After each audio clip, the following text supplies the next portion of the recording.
안녕하세요. 용집사입니다. 오늘은 집사라면 꼭 알아두어야 할 내용을 준비했습니다. 출장이나 여행 혹은 갑작스러운 일정 때문에 집을 비워야 하는 상황이 생기죠. 고양이를 혼자 두어도 괜찮을지, 밥이나 물은 충분할지, 혹시 사고가 나진 않을지 이런 걱정들이 많으실 거예요. 그래서 오늘 영상에서는 짧게는 하루, 길게는 이틀 정도 집을 비워야 할 때 챙겨야 할 5가지 핵심 포인트를 정리해서 알려드리겠습니다. 이 5가지만 체크해두면 집사님들도 마음이 한결 편해지고 고양이도 안전하게 지낼 수 있을 거예요. 외출 전에 가장 먼저 챙겨야 할 건 당연히 사료와 물입니다. 그래서 사료와 물은 여러 그릇에 나눠서 최소 2-3군데 이상 충분히 준비해 두는 것이 안전합니다. 밥그릇이나 물그릇에 예민한 고양이라면 조금만 지저분해도 먹거나 마시기를 거부할 수 있기 때문에 외출 전에는 깨끗한 그릇을 준비해 주시면 좋습니다. 그리고 집을 자주 비워야 하거나 정해진 시간에 밥을 주시고 싶은 분들은 자동 급식기를 활용하는 것도 좋은 방법입니다. 정해진 시간마다 일정한 양이 나오기 때문에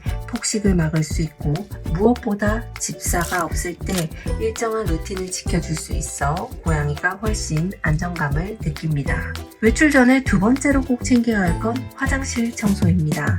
고양이들은 워낙 깔끔한 성격을 가지고 있어서 화장실이 조금만 지저분해도 사용을 거부하거나 아예 참아버리는 경우가 있어요. 이런 습관은 방광염이나 변비 같은 건강 문제로 이어질 수도 있기 때문에 반드시 신경을 써야 합니다. 출발 직전에 화장실을 깨끗하게 치워주고 평소보다 모래를 좀 더 두껍게 깔아주는 것이 좋습니다. 그래도 혹시 마음이 불안하다면 모래 전체를 새 것으로 갈아주거나 간이 화장실을 추가로 준비해 두는 것도 하나의 방법입니다. 이렇게만 해도 집사가 없는 동안 고양이가 훨씬 쾌적하게 지낼 수 있고 스트레스로 인한 배변 실수도 막을 수 있습니다. 집안의 전자제품과 가전제품은 화재나 안전사고로 이어질 수 있기 때문에 외출 전에는 반드시 점검을 해야 합니다. 인덕션이나 가스레인지에는 전용 덮개를 덮고 세탁기, 건조기, 오븐같이 문이 달려있는 가전은 문을 꼭 닫아주세요. 또 선풍기, 전기장판, 전기난로처럼 고양이가 건드리면 위험할 수 있는 제품은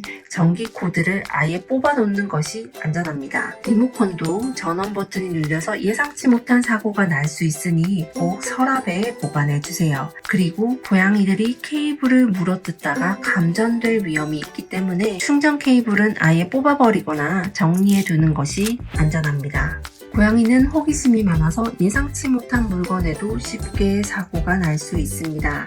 작은 고무줄이나 끈 같은 것들은 고양이가 삼켜버리면 장폐색 같은 큰 사고로 이어질 수 있기 때문에 꼭 치워둡니다. 또 유리컵이나 꽃병처럼 깨지기 쉬운 물건들도 안전한 곳으로 옮겨둡니다. 세제나 약품, 쓰레기 봉투 같은 것들도 주의해야 하는데 냄새 때문에 고양이가 호기심을 가지고 핥거나 뜯을 수 있거든요. 창문 점검도 정말 중요하죠. 아주 작은 틈이라도 열려 있으면 고양이가 밖으로 나가려다 추락하는 사고가 날 수 있습니다. 방묘창이 제대로 설치가 되어 있는지 혹은 창문의 잠금 장치가 확실히 잠겼는지를 꼭 확인하고 나가는 것이 안전합니다. 외출 전 마지막으로 챙겨야 할 건 고양이가 편안하게 쉴 수 있는 공간을 마련해 주는 일입니다. 집사가 없는 동안에도 고양이가 안정감을 느낄 수 있도록 평소에 좋아하는 장소를 좀 더 아늑하게 꾸며주세요. 저는 보통 고양이가 눕는 자리에 좋아하는 이불을 깔아주고 제가 입던 옷을 하나 올려둡니다. 고양이는 익숙한 물건에서 큰 안정감을 느끼는데 특히 집사의 냄새가 남아있으면 불안이나 스트레스가 훨씬 줄어듭니다. 가능하다면 고양이를 혼자 두는 일은 없어야겠죠. 저는 완전 집순이라서 집을 오래 비우는 일은 거의 없지만 어쩔 수 없이 집을 비워야 할 때가 생기기도 하더라고요. 오늘은 그런 상황에서 집사님들이 꼭 챙겨야 할 것들을 정리해봤습니다. 이 5가지만 미리 준비해두면 고양이는 훨씬 안전하고 집사님의 마음도 편해질 겁니다. 혹시 여러분은 외출 전에 어떤 준비를 하는지 댓글로 알려주세요. 다른 집사분들에게도 큰 도움이 될 겁니다. 저는 다음 영상에서 또 찾아올게요. 안녕.